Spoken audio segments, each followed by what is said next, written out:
She asked, "Why are you pretending like the wounded party? You knew I wasn't done sorting myself out." When I asked her why she was still hooking up with her ex, I simply said, "Appreciate the honesty," and walked away. She assumed I'd come crawling back, until she returned to an empty apartment and found a printed packet of her own texts waiting for her. There's a specific moment that hits in any relationship headed for collapse. It's when you recognize you're no longer a partner, you've been demoted to a financial appliance with a pulse. For me, that epiphany arrived on a Tuesday. It came through a text that wasn't meant for my eyes, which, yes, is the most played-out way to discover infidelity. But I suppose clichés become clichés because they keep happening. Clara, my girlfriend, had this habit of leaving her laptop open on the kitchen counter. I never snooped. I've got enough digital stress of my own. I didn't need hers. But that morning while making coffee, a message popped up on her screen. It was from someone named Derek, whose profile picture looked like he lived off fermented tea and self-importance. The text read, "Last night was unreal. Can't stop thinking about you. He notice anything?" Most people might have lost it right there.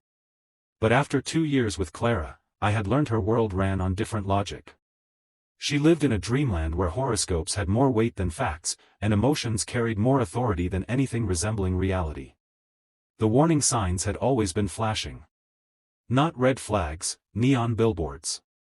Like when she refused to travel because Mercury was aggressively in retrograde, which to her meant the Roman god of trade would personally sabotage our flight. Or when she couldn't pay rent because she was healing her scarcity mindset, which sounded suspiciously like being broke. I brushed it off as part of her charm. I thought her quirks were lovable. I had even met Derek before, a guy who played a few gigs and aligned energy for a living. Wore flowy clothes. Said things like vibe with zero irony. I was the reliable one. The one with the paycheck and early bedtime. The foundation. She just liked building exciting side projects on top of me. I decided against drama. I sat down with my coffee and waited for her to finish her morning meditation, or as I called it, the calm before the favor ritual. When she opened her eyes with that fake peaceful glow, I said, "So, are we in some kind of open setup now? Just wondering if I missed an email or a cosmic sign." She blinked, confused. It was like her spiritual Wi-Fi had gone out mid-download. "What are you talking about?" she asked. "Derek," I said, sipping slowly, "seems thrilled with whatever went down recently. Wants to know if the clueless lead in your little love triangle has caught up to the script yet." She paled. It was fascinating. I could see her mental gears turning, flipping through psychology buzzwords to find one that would get her off the hook. After a few seconds of buffering, she exhaled deeply and softened her tone like a counselor talking to someone on the edge. "Look," she said, "I get that this is hard. But I'm working through things. Derek and I share this strong, spiritual bond. There's history. I've been trying to reconnect with myself." I just stared. It was a masterclass in emotional gymnastics. This wasn't cheating, it was apparently a soul-searching mission. I wasn't the wronged boyfriend, I was the annoying mortal blocking her path to inner enlightenment. "You're hooking up with your ex," I said, keeping my tone as neutral as possible. "That's the plain version. The rest is filler from some wellness podcast."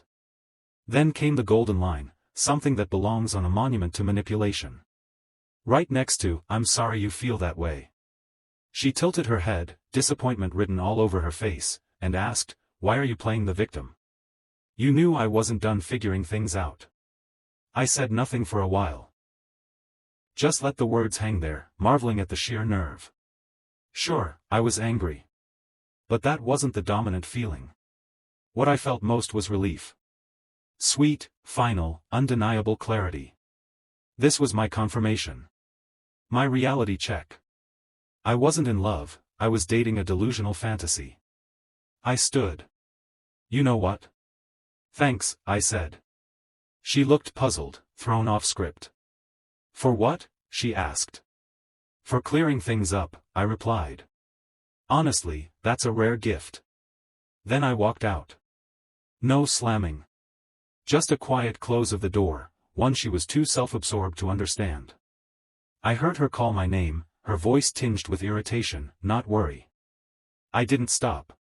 I went down the street to a cafe and opened my laptop. The Wi-Fi password was a string of cheerful affirmations. It felt ironic and perfect. Her text started right away. First came the angry ones about how I was being immature and avoiding open conversation. Then the spiritual ones about how we needed to hold space for our emotions and process things together. It was like being ghosted by a motivational poster that had slept with your ex. In her fantasy world, I wasn't really gone. I was just out for air. I was the dependable one, the provider. The toilet paper buyer. The quiet guy who let her float in and out of truth-seeking phases while I paid the bills. Guys like me don't leave. We mope. We rage a little. Maybe punch a pillow. Then we come back, tails tucked, and settle for whatever bizarre deal is now on offer. Her whole approach depended on me being predictable. But as I sat there, enjoying a cup of freedom, I saw it, she'd just shown her entire hand. And it was pathetic. My breaking point wasn't dramatic. It wasn't even emotional. It was strategic. A clean decision. I gave it a name, Operation Extraction. The objective? To remove myself from her world with surgical precision.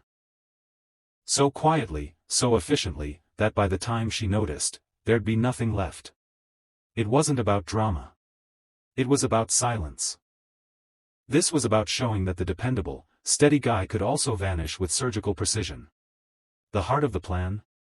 Her upcoming mountain yoga retreat. She'd be gone from Friday afternoon until late Sunday. A trip she described as vital for chakra realignment. A blessed 48-hour window. Just enough time. While she sought inner harmony in the hills, would assist her in discovering a partially emptied apartment. But simply moving out wasn't the grand finale. That was only phase 1. Phase 2 was the real masterpiece, the envelope. I needed to leave her a keepsake. Something meaningful. Something historical, since she had such reverence for her journey. I needed more than that single message I had seen. I wanted the entire archive. I needed access to her laptop, not as a jealous boyfriend, but as a dedicated historian, preserving the saga of her noble quest for truth. I went back that evening, mask firmly in place. Clara was mellow, full of gentle tones and apologetic energy. She'd made dinner, a Niçoise salad that tasted like closure. She spoke about needing healthy emotional space during her trip, to help her reconnect with herself. It took everything in me not to burst out laughing. I played my part. I was hurt. Conflicted. I agreed we should talk it through once she returned. I was the ideal picture of the wounded, cooperative partner. So convincing, even I almost believed it. Almost. That night, after she drifted off, softly snoring, probably dreaming of sun salutations and secret messages, I opened her laptop. No password. Why would there be? In her world, trust was my default setting. It took less than 5 minutes to locate the messaging app. Jackpot. A digital treasure chest. A virtual archive of deceit. Her chat with Derek stretched back months. It was a detailed chronicle of betrayal. Flirtatious exchanges. Meticulous plans to meet while I was working. Graphic replays of their encounters. And best of all, discussions about me. Oh, the critiques were gold. I was emotionally stiff. Too earthbound. Lacking fire. My energy was beige. My favorite? The one where she lamented that I didn't respect her spiritual growth, right before asking Derek if he could snag party drugs for a festival. So profound. I captured everything. Dozens of screenshots. Each one taken with the care of someone preserving fine art. Every sweet message, every jab at me, every shady arrangement. All copied to a flash drive. A full, uncensored anthology of her duplicity. My final dossier. On Friday, I helped her pack. I carried her yoga mat to the car. I kissed her at the doorway, a bland, meaningless kiss. Enjoy your trip, I said, my voice a polished lie. Hope you find what you're looking for. She smiled and gave me a gentle pat on the cheek like I was a child. We'll talk when I'm back, she said. I feel really positive about us. She drove off, her car leaving behind a cloud of herbal smoke and overconfidence. As soon as she turned the corner, Operation Extraction was in motion. I'd already booked the moving van online, a 20-foot monster that was gloriously excessive. My best friends Dave and Sam showed up minutes later. I had filled them in the night before over drinks. Their reaction had gone from stunned silence to righteous fury to enthusiastic plotting in record time. This wasn't a casual move. This was a coordinated rescue mission.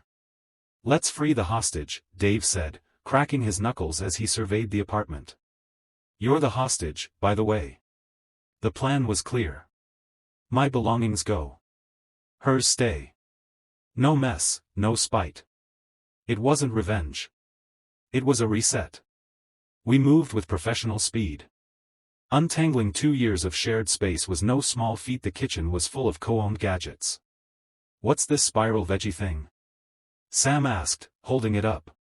That's hers, I replied. Used exclusively for making disappointment. Bookshelves needed sorting, my history texts versus her guides on chakra tuning and past life memory work. The bathroom was a danger zone. I took my toothbrush and left hers, standing alone like a pink monument to poor decisions. We cleared out my half of the closet, the drawers, the desk. Each box packed felt like shedding a layer of dead weight. We took the TV, I had the receipt. We took the espresso machine, my mom's gift.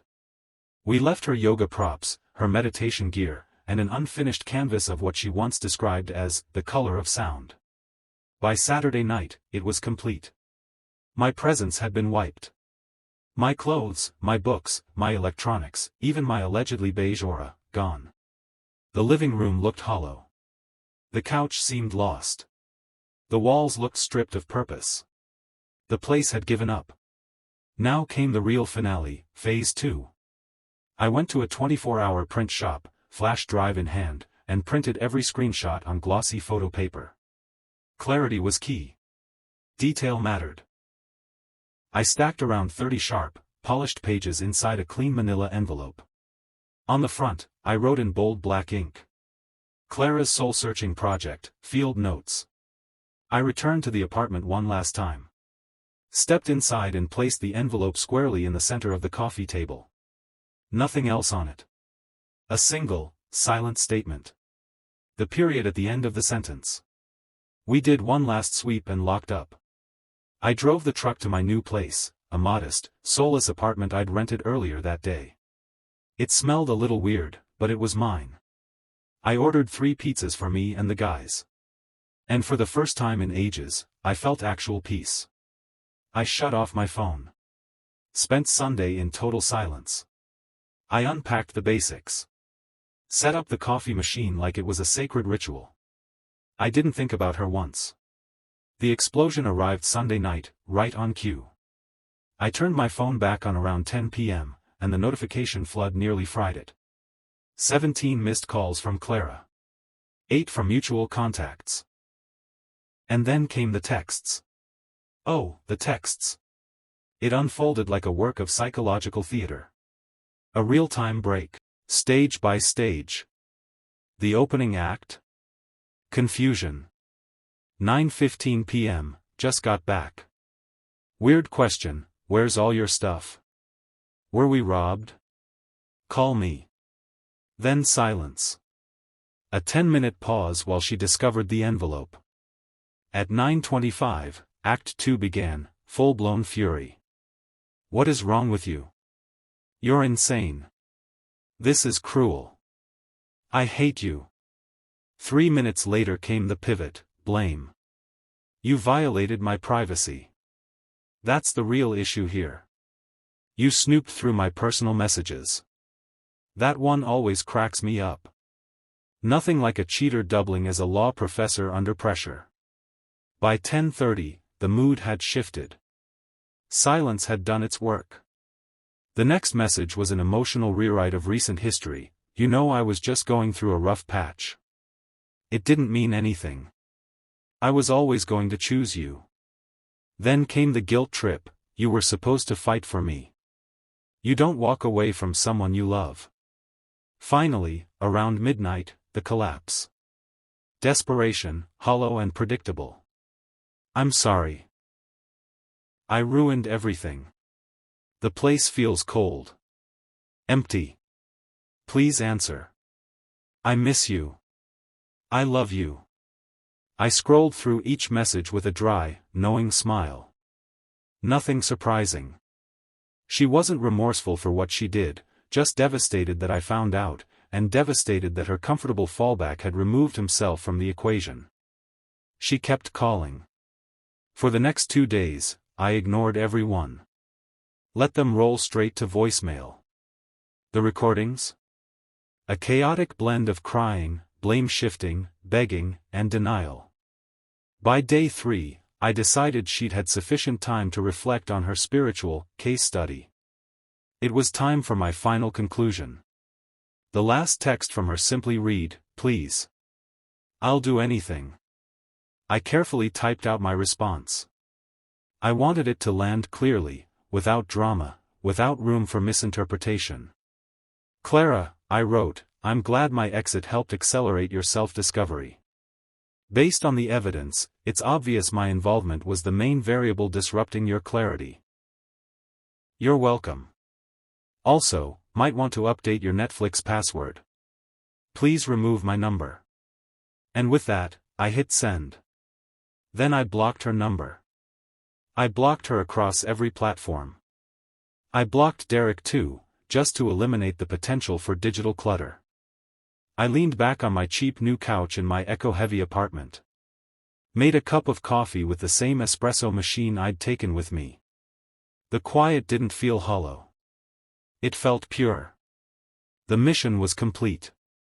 And for the first time in a long while, everything in my life felt settled. Clean.